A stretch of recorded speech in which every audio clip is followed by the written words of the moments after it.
Titanic को डूबे हुए 111 साल हो गए।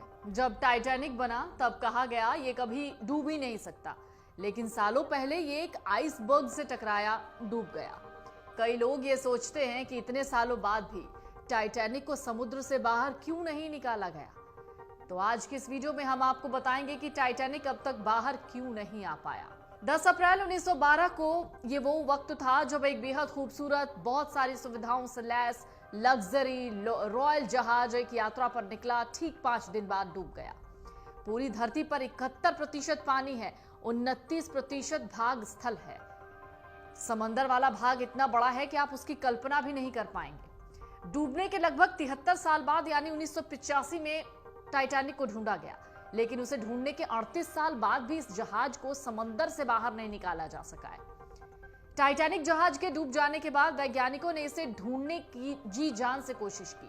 आखिरकार 1985 में अमेरिकी नेवी ऑफिसर और आर्कियोलॉजिस्ट रॉबर्ट बैलर्ड ने अपनी टीम के साथ टाइटैनिक को ढूंढने के मिशन पर निकल गए। फिर उन्हें पता चला आखिरकार टाइटैनिक कहां और किस हाल में है। जहाज को ढूंढने के बाद उसके कई रहस्यों के बारे में पता चला, जिसने पूरी दुनिया को हैरान कर दिया। वॉशिंगटन पोस्ट के मुताबिक टाइटैनिक समुद्र के 12,000 फीट की गहराई में डूबा था। टाइटैनिक द न्यू एविडेंस के रिपोर्ट के मुताबिक ये जहाज डूबने से पहले सही सलामत था, लेकिन जैसे जैसे टाइटैनिक समंदर की गहराई में समाया, ये 2 हिस्सों में टूट गया। रिपोर्ट के मुताबिक टाइटैनिक आइसबर्ग से टकराने के बाद नहीं डूबा था, जहाज में आग लगने के कारण ये डूबा। खोजकर्ताओं को जब जहाज का ये मलबा मिला तो उन्होंने देखा कि जहाज में मौजूद कई चीजें वैसी की वैसी हैं। जहाज को बाहर निकालने की बहुत कोशिश हुई, लेकिन वैज्ञानिक ये जान गए थे कि उसे बाहर निकाल पाना नामुमकिन है। आज की एडवांस टेक्नोलॉजी की मदद से भी टाइटैनिक को अब तक बाहर नहीं निकाला जा सका है और यह समंदर की गहराई में आज भी मौजूद है। आमतौर पर समंदर की गहराई में मौजूद चीजों को जिस तरह से बाहर निकाला जाता है, टाइटैनिक को उसी तरीके से बाहर निकाल पाना संभव नहीं है, क्योंकि ये 2 हिस्सों में टूटकर डूबा था।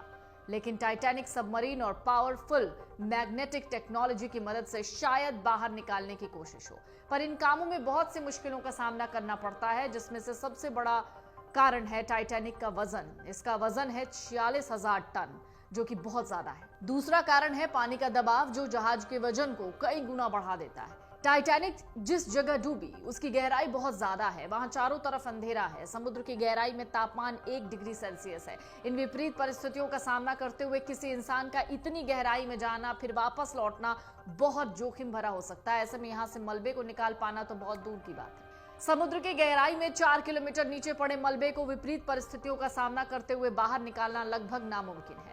वैज्ञानिक भी इतनी पावरफुल सबमरीन नहीं बना पाए जो इतने विशालकाय जहाज को आसानी से ऊपर ला पाए।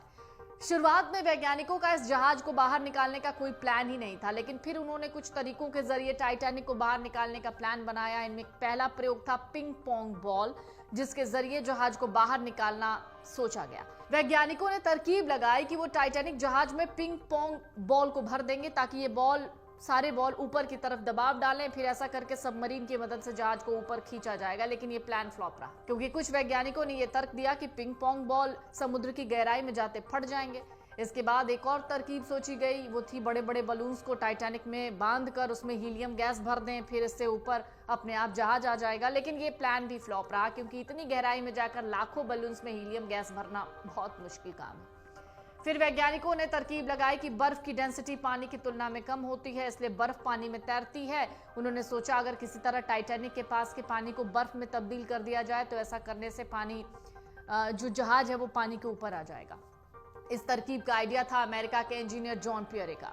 उन्होंने अपनी रिसर्च में कहा इसके लिए बहुत ज्यादा लिक्विड नाइट्रोजन की जरूरत पड़ेगी। आइडिया बेशक कमाल का है, लेकिन ब्रिटिश गैस कंपनी के मुताबिक इसे अंजाम देने के लिए करीब ½ मिलियन टन लिक्विड नाइट्रोजन की जरूरत होगी। तब सबके मन में ख्याल आया इतनी मात्रा में नाइट्रोजन समंदर की गहराई तक ले जाना नामुमकिन है। ऐसा करके ये आइडिया भी फ्लॉप। इसके बाद एक शिप बिल्डिंग कंपनी ने आइडिया दिया कि सबसे पहले टाइटैनिक पर जमी गंदगी जंग को साफ करना चाहिए।